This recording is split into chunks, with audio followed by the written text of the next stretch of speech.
Hey everybody, what's up? My name is Tim Keys, and today I want to review and go over the new MPC 2.9 update and take a look at the new drum synthesizer that has currently been released by Akai. When I heard about this, I was super excited because all of the current product lines from Akai now have a drum synth available built into it, and I think that's dope. In my opinion, Akai has really came through this year with a lot of updates and a lot of supports for their product lines, and I think that's important because it is helping the customer base build their confidence in Akai, and showing support for their customers, and I think that's very smart. I personally think this drum synthesizer is a wonderful addition to the Akai line, just because now with the drum synth, you have multiple ways of generating your sounds, and you don't have to rely on samples in order to get the job done. You can even make your own drum kits with a good drum synthesizer, which they have given here. And so what I want to do is I have the MPC software open up on my computer. I'm not cool enough to have the hardware version yet, but I wanted to give a demonstration and an overview of what this would look like in the software. So what we're going to do right now is we're going to go to plugin, and I'm going to go to this section right here that says Tube Synth. I'm going to go down to this menu, and right here where it says MPC Drum Plugins, gonna hit that button and open it up, and look, we got many different options to choose from: clap, crash, hi-hat, kick, multi, percussion, ride, snare, and tom, which I think, that pretty much covers everything you need for a drum kit. I also think it's nice that they added the clap from a drum synth, because many of the drum synthesizers I have seen don't have the clap available. Percussions, they usually have your 808s, your hi-hats, your snares, and maybe your toms, and that's about it. Anyhow, let's get to it. So I'm going to open this up. I have selected the drum line, and so now I'm going to program edit, and I'm moving this over, and right here I got the kick drum synth, and these are all the different options that's available. Going from left to right, we got velocity controls, various synth control parameters, transient shapers, this is nice, distortion shapers, EQ, got a compressor, and then you have these different meters that you can activate. I think that's transient, distortion, EQ, and compression. So again, this is dope. I'm not going to take a whole lot of time. Yeah, I'm going to take as much time as I need. So if you're staying with me, I appreciate it. If you got something else to do, feel free to come back and watch. I won't try to take too much of your time. So here we got the different models that you can choose from. Right now it's on the 80.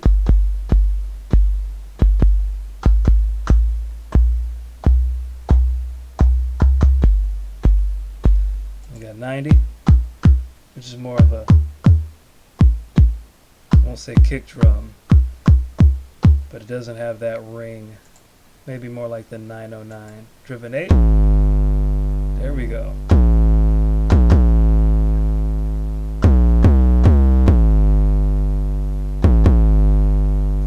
That's pretty neat. To trigger my drum sounds, I'm using right now the Akai MPD 218.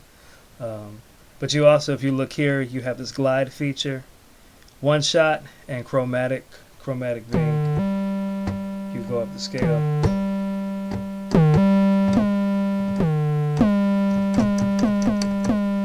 Yeah, maybe not. Okay. So for those sounds, I was using my MIDI controller. just to see how far up the scale it goes. Right now I'm on the basic C note, and it only goes up so high for an octave, which is okay. That's actually fine. Let's go down.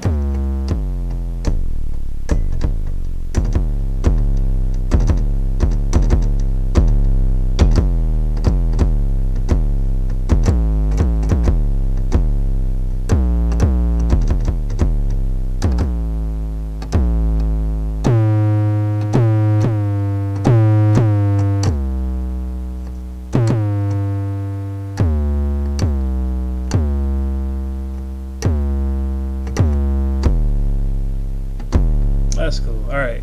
I won't play too much with that. So that's driven 8. Hybrid.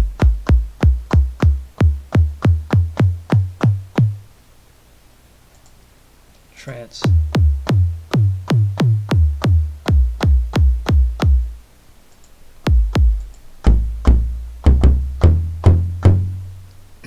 Natural A tries to mimic and model more of the kick drum sound. You can definitely tell this has a lot of analog synthesis going on. When I read the information from Akai's website, it said they used a combination of different techniques to get these drums, from FM to analog and some sampling, which I think is cool. FM synthesis, in my opinion, is a great way to get a lot of different sounds, especially in the realm of percussion. The problem is with a traditional, that's almost a tom, but I'm using the MIDI controller. I like the fact that they have a glide feature up, so you can get those 808 slides if you're in that model. As I was saying about the FM synthesis thing, using FM synthesis to program drums can give you the most wide range of results, probably, out of all of them, between analog and definitely between analog and sampling, because with sampling you only got what's there. But alright, that's not bad. The downside of FM synthesis is that it's very hard to program. So the fact that they wrapped everything up in here and they gave you parameters that's easy to access, and yet they still have an engine that's contributing to all these different sounds, is remarkable. We got the hard clips.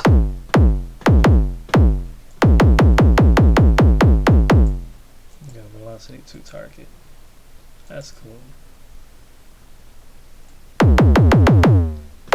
So we got on the synth side, you got different parameters that can change the note. Alright. Got more body. Short. It's like a decay. Like a release.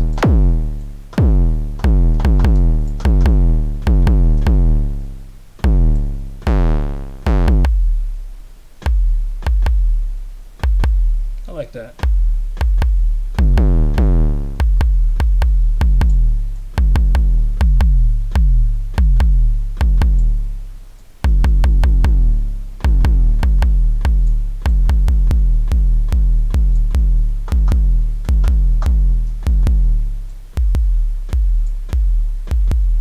So obviously these are the parameters here that dictate these models. Yep, because as we move these around, everything changes. That's pretty neat.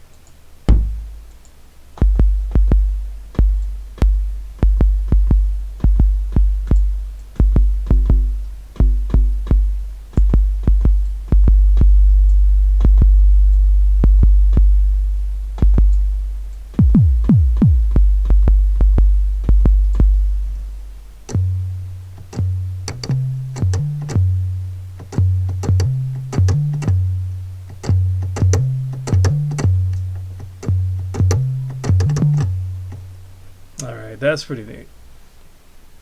I'm going to play with the distortion real quick, and then I'm going to go to another section. I'm not going to cover every aspect of the drum synth because that would take too long, but I would definitely like to go over some of these features. Let's click on distortion.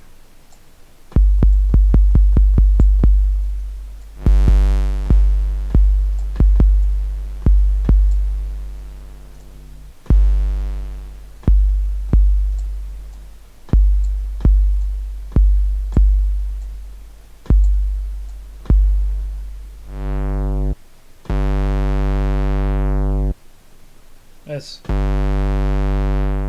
interesting. Let's cut down the drive.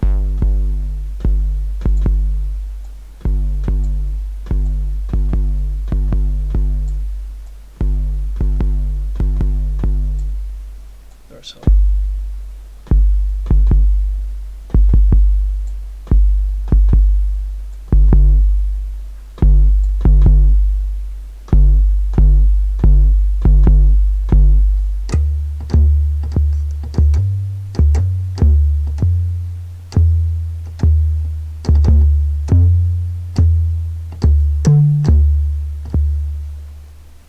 Let's see how those slides go.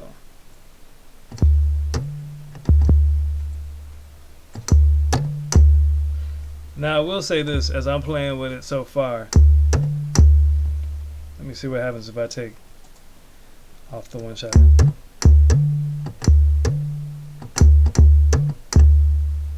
Yep, when you take your finger off.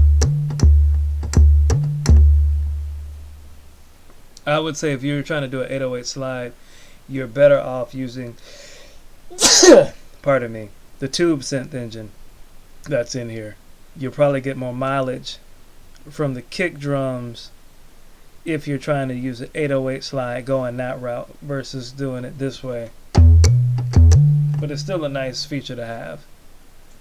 Alright, so we got all the stuff, compression, EQ. Let's try another drum model.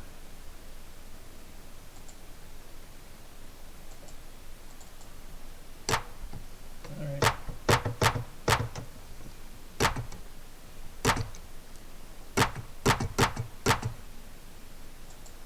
We got noise.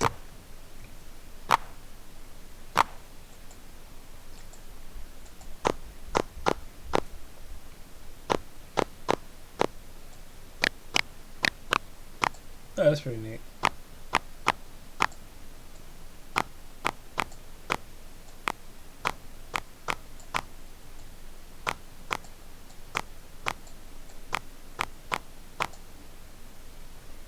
That's pretty neat. They give you 3 models in the clap. But I appreciate having a good clap engine. Don't ask me why.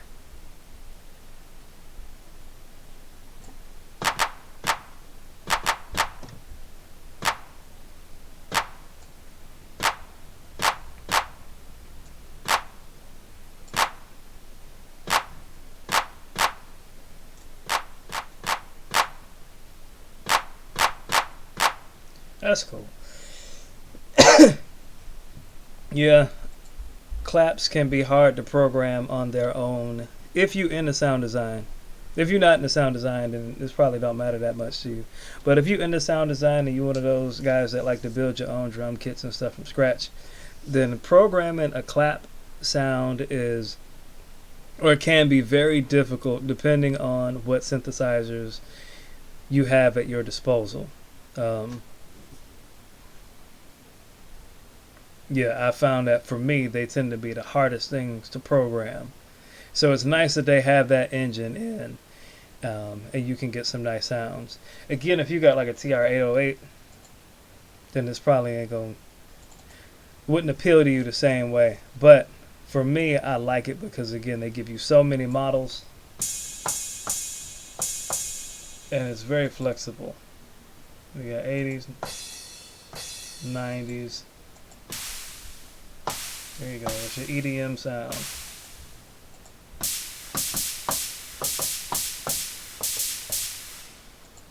And then we have bandpass. Oh, that's pretty neat. right there.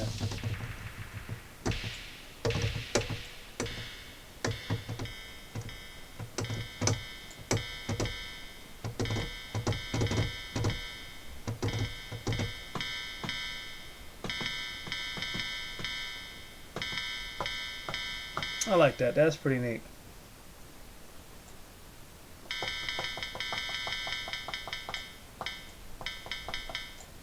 Use that for a hi-hat.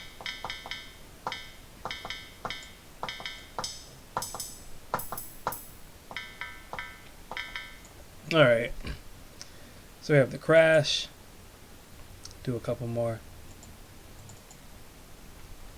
Of course, you gotta have a good snare.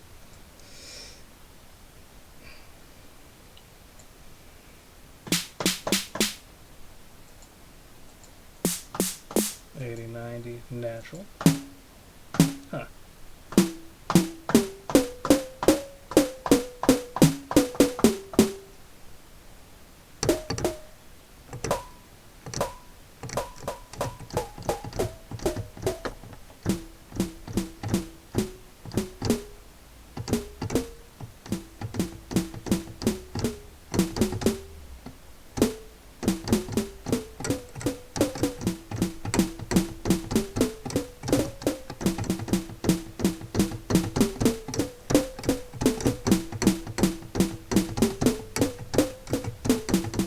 That's pretty neat.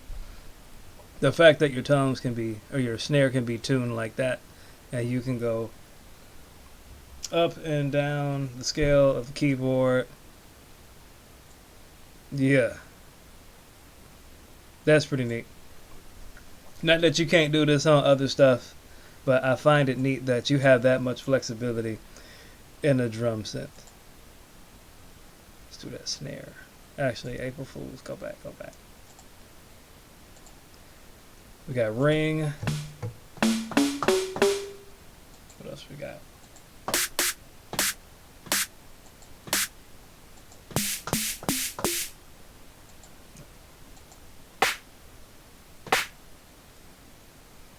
I like that.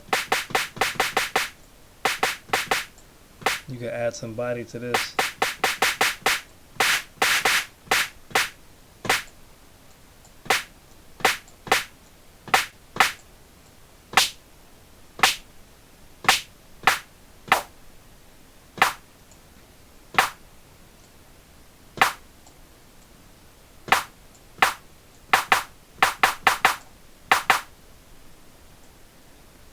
That's pretty neat. And let's see what else we got.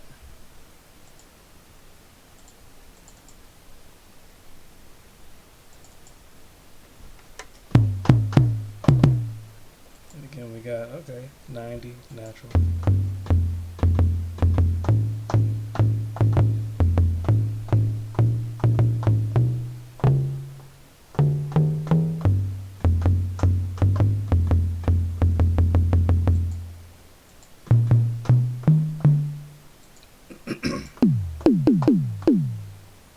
All right.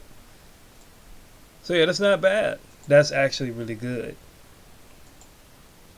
So again, you have 2, 3, 4, 5, 6, 7, 8, 10 different engines that you can play with within this new drum synth, and a whole lot of variations in between those 10. I think that's dope. Again, I think this gives a lot of value for MPC owners, especially of the new software. Having a drum synth, to me, makes owning an MPC, the newer ones, that much more appealing. And if you are a person that's making your own sounds or selling drum kits, anything like that, this is a great tool to have. And it gives you the potential to break the mold of what's currently out there. Because it ain't no secret that if you want a drum kit, all you got to do is go online and pull up one. And the fact of the matter is, most of those sounds are rehashed and recycled drums from 2007, truth be told. So at least with doing something like this and having this, you have the potential of making something and introducing something that's new, or at least organic. So yeah, I think it's dope that Akai did this. I think it's a smart move on their end. It really, again, I'm gonna say it really adds value to the. It really adds value to their product line. Um, I don't really have a whole lot of complaints. Um, I think it would be nice. I will say this. I think it would be nice if they labeled exactly what these are that's being adjusted in the parameter section. And it could be because I don't have that out, or I might not have the current window open. But it would be nice, like in this section right here, where outside of this you can figure out what this is, like tuning. But everything else is just a number or nothing. And I think that's problematic. Like, they should have labels. Like, what is it of these parameters you are adjusting?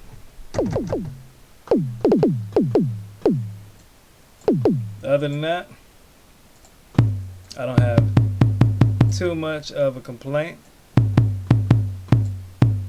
You got your distortions, you got your EQs, and if you don't like the stock sounds, you can always, or the stock effects, you can always put your own effects on and work it out that way.